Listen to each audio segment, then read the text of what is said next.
Good morning students. हम भारत में राष्ट्रवाद कर रहे थे। उसमें हमने राष्ट्रवाद की डेफिनेशन की थी। गांधी जी के प्रारंभिक आंदोलन किए थे। सत्याग्रह, रोलेक्ट एक्ट का जो कानून था 1919 में आया था, उसके बारे में हमने किया था।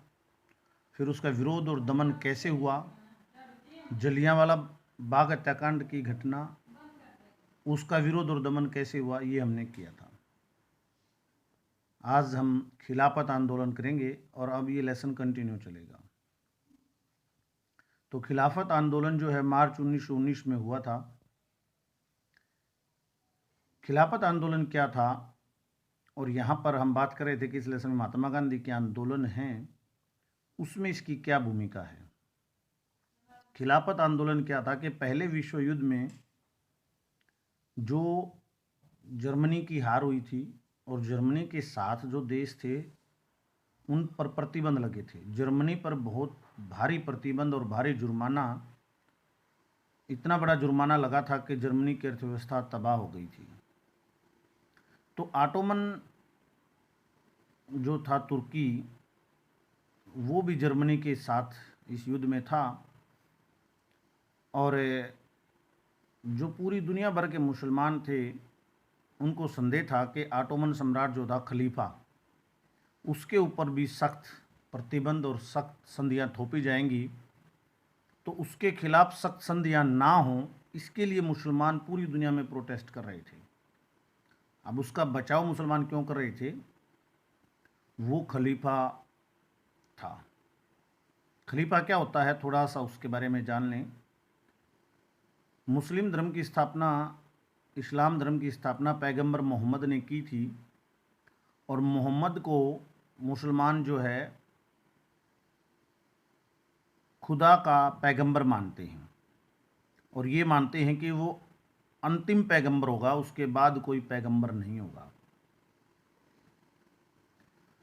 उसके बाद, उसकी मृत्यु के बाद जो नया उत्तराधिकारी अरब में इस्लाम धर्म की स्थापना हुई थी, उसको पैगंबर ना कह के खलीफा बुलाया गया।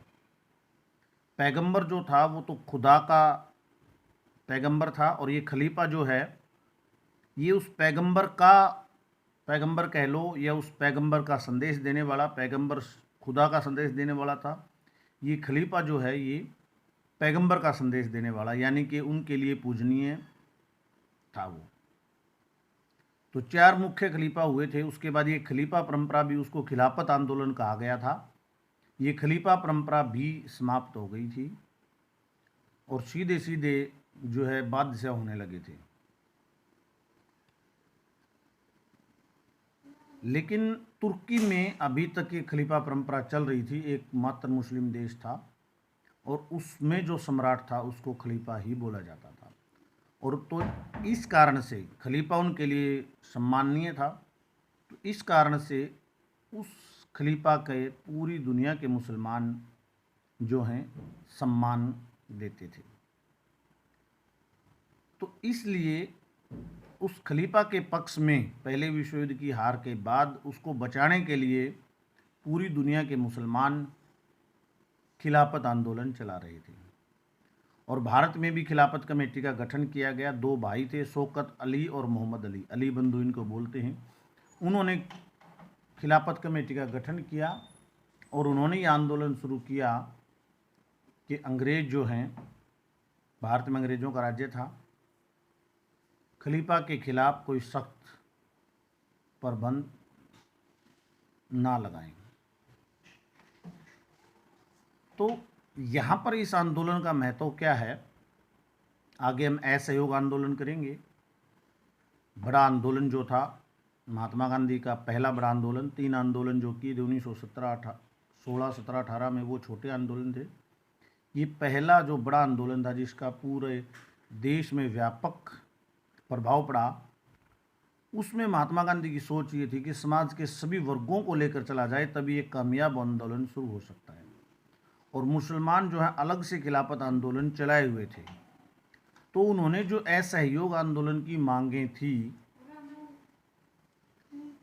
उसमें जो है खिलाफत आंदोलन की मुसलमानों की मांगों को भी शामिल किया गया ताकि मुसलमान भी असहयोग आंदोलन में साथ आएं। और ये आंदोलन महात्मा गांधी और शोक अली बंधुओं ने मिलकर किया। तो इसलिए खिलाफत आंदोलन का महत्व है। खिलाफत आंदोलन की मांगों को महात्मा गांधी ने असहयोग आंदोलन की मांगों में शामिल किया और खिलाफत कमेटी को असहयोग आंदोलन में शामिल करके साथ में असहयोग आंदोलन किया। यानी कि जैसे एक पार्टी दूसरी पार्टी में मर्ज हो जाती है, ऐसे खिलाफत कमेटी कांग्रेस में शामिल हो गई और असहयोग आंदोलन में मिलकर आ गई। इसलिए यहाँ पर खिलाफत आंदोलन का जिक्र बहुत महत्वपूर्ण है। अब असहयोग आंदोलन जो पहला बड़ा महात्मा गांधी का आंदोलन था, उसके क्या कारण रहे। दिसंबर 1920 में कांग्रेस के नागपुर अधिवेशन में असहयोग आंदोलन का प्रस्ताव पास किया गया और 1921 में ये शुरू हो गया। एक नंबर के प्रश्न में आएगा, ये डेट याद रखनी है। दिसंबर 1920 में कांग्रेस के नागपुर अधिवेशन में असहयोग आंदोलन का प्रस्ताव पास किया गया। तो इसके क्या क्या कारण रहे, मुख्य कारण, और क्या था असहयोग आंदोलन। असहयोग का मतलब है कि वे सहयोग ना करें। महात्मा गांधी ने कहा था कि अंग्रेजी सरकार का सहयोग ना करें, क्योंकि अंग्रेजी सरकार जो है भारतीयों के सहयोग से ही चल रही है। अंग्रेज़ तो मुट्ठी भर हैं, स्कूलों में टीचर भारतीय हैं, कोर्टों में वकील भारतीय हैं, हॉस्पिटलों में डॉक्टर भारतीय हैं, सब भारतीय हैं, पुलिस वाले भारतीय हैं, आर्मी में भारतीय हैं। यदि सब सहयोग नहीं करेंगे तो सरकार कैसे चलेगी, अपने आप भाग जाएगी। और ये फेल होने का कारण भी अंत में असहयोग आंदोलन का यही रहा था कि उन्होंने जो है उनकी व्यवस्था नहीं की। भाई सहयोग तो ना करें, यानी कि अपनी नौकरियां छोड़ दें, लेकिन आगे वो खाएंगे क्या, बच्चों को क्या खिलाएंगे, उनका रोजगार का जरिया छिन गया। उस रोजगार की महात्मा गांधी के पास कोई व्यवस्था नहीं थी और यही इस आंदोलन के असफल होने का कारण रहा। अंत में सब धीरे धीरे थोड़े दिन बाद अपनी अपनी ड्यूटियों पर वापस जाने लगे। तो असहयोग के आंदोलन जो हैं, थोड़ा सा असहयोग की भूमिका में खिलाफत आंदोलन में आज टाइम लग गया, ये हम कल करेंगे असहयोग के कारण। आज इतना ही, धन्यवाद।